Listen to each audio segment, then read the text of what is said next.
Hi. Many of you asked for a video explaining what's happening in Koregaon in Haryana. It is a newsworthy story, so thank you for nudging us to do it. The Supreme Court has ordered the demolition of 10,000 Kacha and Pakka homes in Koregaon near Surajkund on the Delhi-Haryana border. Homes, religious structures, 5 schools will also be demolished. This particular order came on the 7th of June. It got reiterated on the 18th of June. So, no matter what, and with force if required, the demolition will go on, the court roughly said. Now, Koregaon falls in the Aravali forest land, which makes these homes illegal, and the villagers technically encroachers. On paper, this is sound logic. Environmental protection has never been more crucial. But there is a newsworthy context and a subtext to it, which is where we come in. My name is Anubha Bhosle. We do public interest stories just like this one with nuance, leaving you to form an opinion by yourself. Let's do a very quick rewind.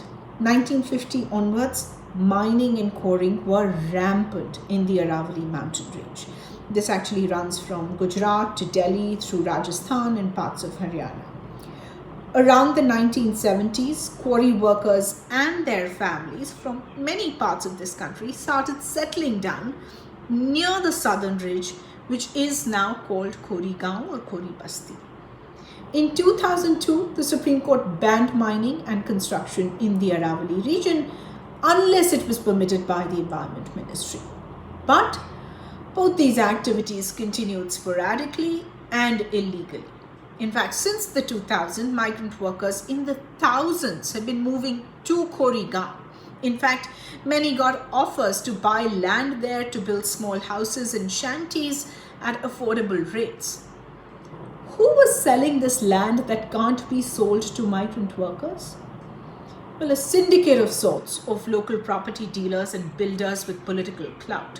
Villagers have spoken of borrowing money or using their savings to buy a plot of land from these so-called property dealers who gave them a power of attorney and a promise of basic amenities. Remember, there was no land registry papers or documents. So for roughly a decade plus, the police, civic body officials, and forest department officials have allegedly taken thousands, if not lakhs, in bribes and penalties from the villagers of Koregaon and allowed them to build houses with electricity and water connections, mind you, through a private meter that's also set up by local property dealers for electricity.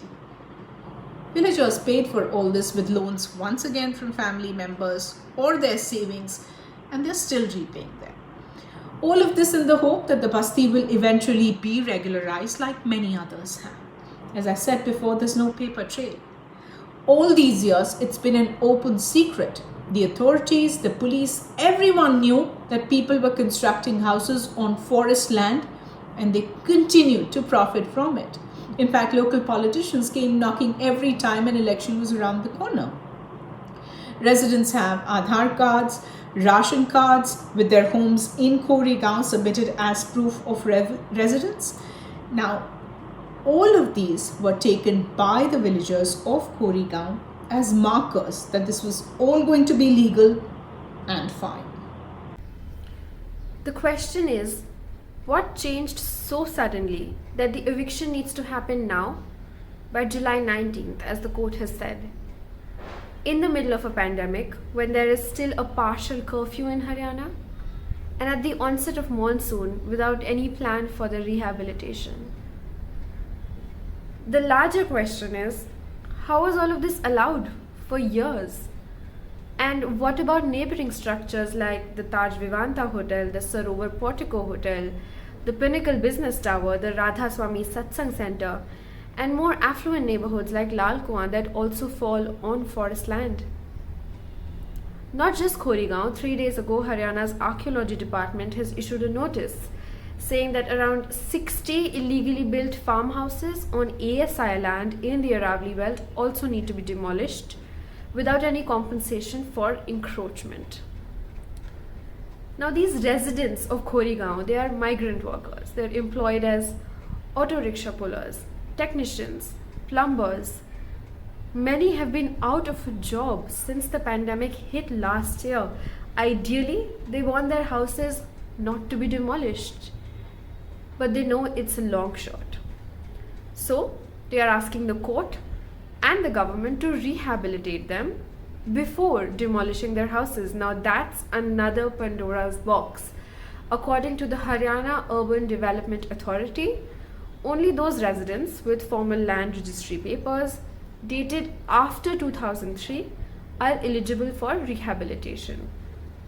A case is pending in the Supreme Court on this matter of rehabilitation, but it won't be heard till the demolition is complete.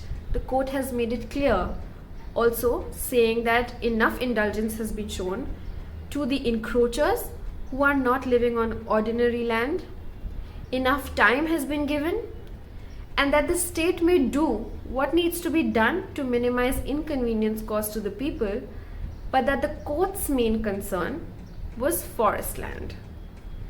So that door is shut for now. On the ground, temporary camps have come up, but they won't be enough. Many of Koregaon residents have nowhere to go. Some have been arrested under IPC or Disaster Management Act, some released. Section 144 has also been imposed. Thousands of personnel in riot gear have been deployed on the Supreme Court's orders as protection for the civic body officials who will oversee the demolition. The demolition was to begin on June 9th, then June 15, and now expected today, June 21. It hasn't begun till the time this video was recorded. While the Supreme Court stand may seem harsh, it has been more or less consistent in its orders to protect the environment, especially the Aravallis, over the last 2 decades. Case in point, its demolition orders of Kant Enclave, just adjacent to Koregaon, in 2018, which included properties owned by a former Chief Justice of India, a former Union Minister, a prominent Supreme Court lawyer, among others. How to balance development while ensuring sustainability and environmental protections is a complex matter.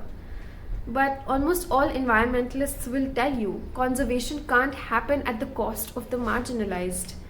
Now, all of this will be for naught and a grave injustice to the residents if the Haryana government has other plans after vacating Khori Basti, as some suspect. Is it really to reclaim forest land and rejuvenate green cover? Or does it have something to do with the Haryana government's plea before the Supreme Court to allow it to resume mining in parts of the Aravalli to make up for losses it has faced due to the pandemic? Or an amendment it brought in 2020 on environmental restrictions not being applicable when it came to town improvement plans. That amendment is stayed for now. It's a cliche, but time will clarify the government's intent. We'll keep you updated on the immediate fallout of this demolition, more importantly, the uncertain future the residents of Koregaon face. My name is Pallavi Prasad. If this has been worthy of your time, please consider contributing to Newsworthy and helping us do more such work.